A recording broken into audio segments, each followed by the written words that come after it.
So it's been about a month since the college football playoffs ended, and it's been about a month of hearing how a lot of people believe that the Big Ten was a better conference in 2024 than the SEC, and that the SEC had an off year, and that just in general, the Big Ten is a better conference than the SEC. Well, I went ahead and did some research and dug into the numbers a little bit and came up with some things to prove these people wrong. So here's what I did today. I came up with a SEC versus Big Ten comparison, and we're going to go through these numbers. Me personally, I believe that the SEC did not get to the championship game, did not win the championship for one reason. And I believe that over the course of the season, because of the level of play being so exceptional in the SEC, that a lot of the SEC teams just beat each other up.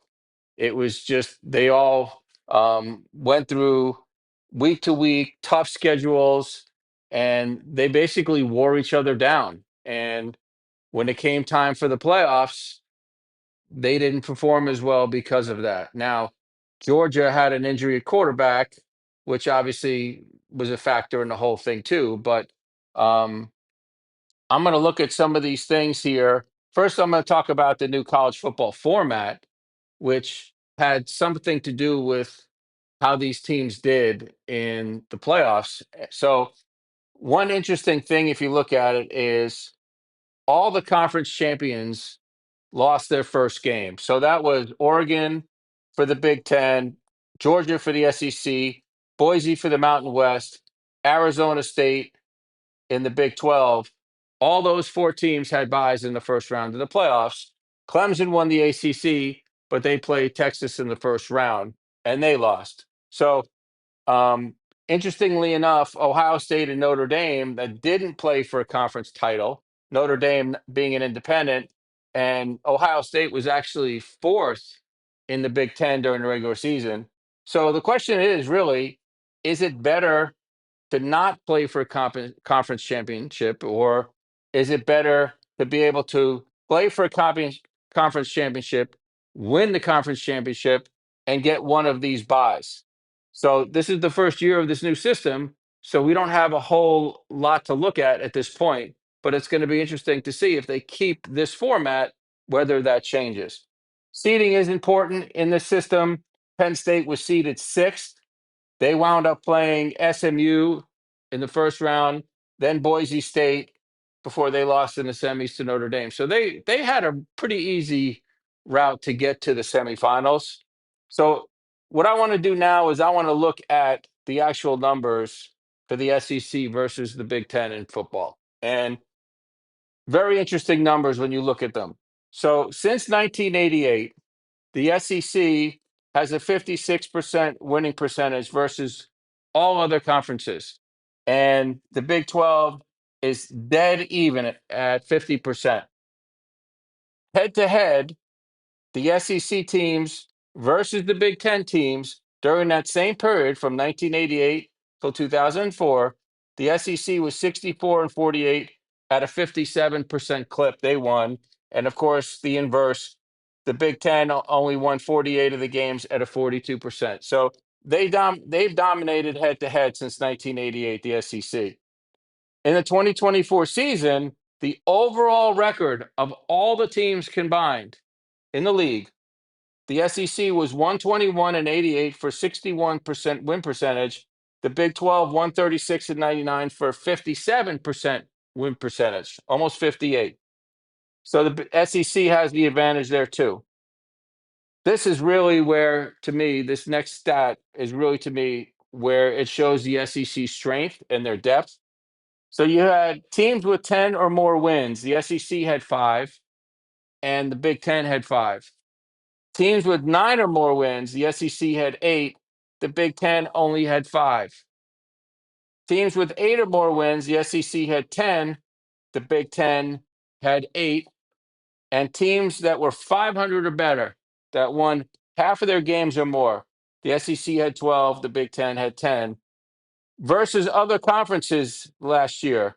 The SEC was 20-11, which is roughly 64.5%. And the Big Ten was only 15-12, 55%. All these numbers here show that the SEC is a better league.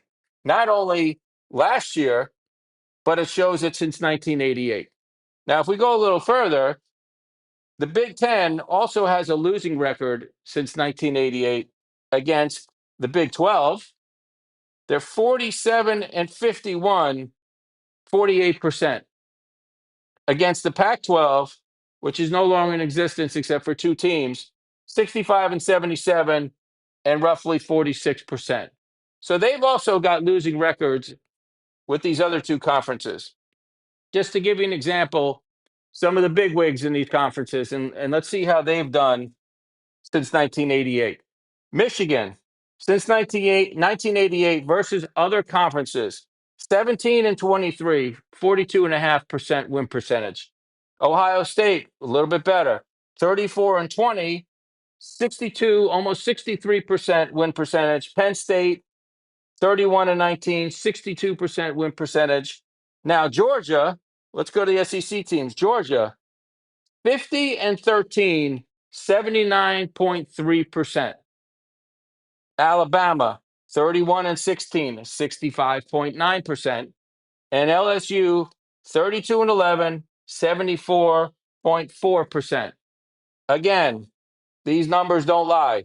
Look at the difference in the performance of these teams, not only against each other, but against everybody else. The SEC is far superior in 2024 and since 1988. Now, the reason that I'm bringing all this up is, yes, I've been hearing about this for a month, about how the Big Ten is better and Ohio State's better than these SEC teams. Well, we're in the middle of college basketball season, and this year, the SEC is absolutely stacked in college basketball.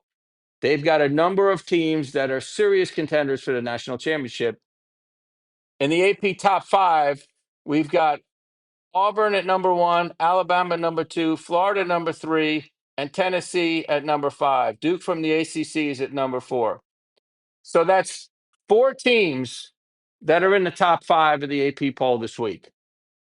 The SEC also has 9 teams in the top 25 total, and the SEC has 5 teams in the top 10. To compare that, the Big Ten has 4 teams in the top 25, and the Big 12 has 5 teams. Now, the reason I'm bringing up basketball now is because I'm wondering if the hyper competitive schedule and these teams being so good in the SEC this year is going to be a factor, just like it was in the football season. Whether these teams in college basketball in the SEC are going to get worn down and get to the tournament and have nothing left.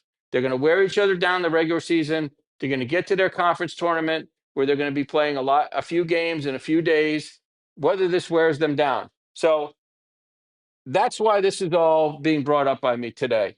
Because the thing that I don't want to hear is that I don't want a team from the Big Ten or really from any other conference winning the national championship this year and then saying, oh, the Big Ten was the best conference this year because the Big Ten team won. No, that's not how it works. The SEC, this is actually the best year that I can ever remember that the SEC has in basketball.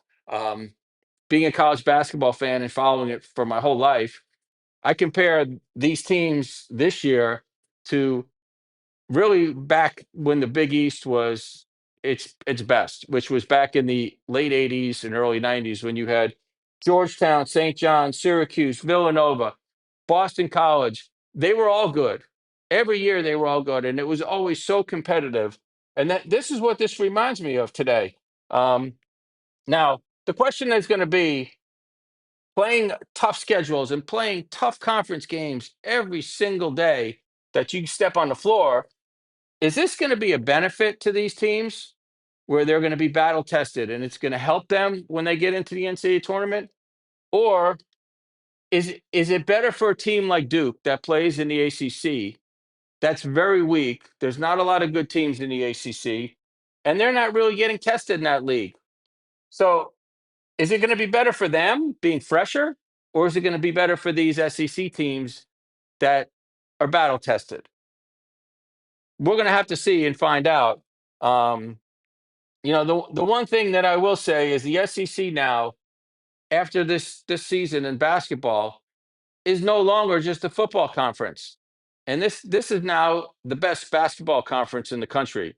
My opinion is that the Big 12 is right behind, but the Big Ten is nowhere to be found as far as comparing the Big 12 and the SEC in basketball this year. But we'll see what happens. We still got a little bit of the regular season to go. We've got the conference tournaments and we've got the NCAA tournament. Um, so it's going to be an interesting tournament. But all I know is that teams, when you get into the NCAA tournament, teams can get put in a favorable spot as far as their seeding, their regional, and they can get hot.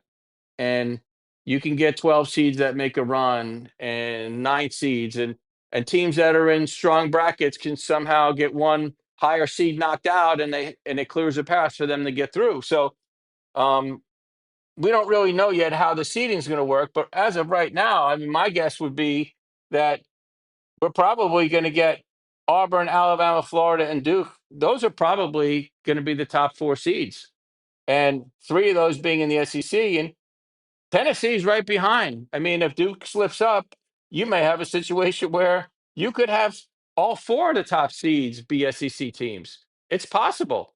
So, because Duke could lose, they could lose in their conference tournament. They could get upset and lose. It could happen. So, it's going to be very interesting to see how all this plays out. Um, Again, I'm just mentioning all this with basketball because it's going to be interesting to see what's going to happen if the SEC does what I believe happened during the football season, which was they basically wore each other out.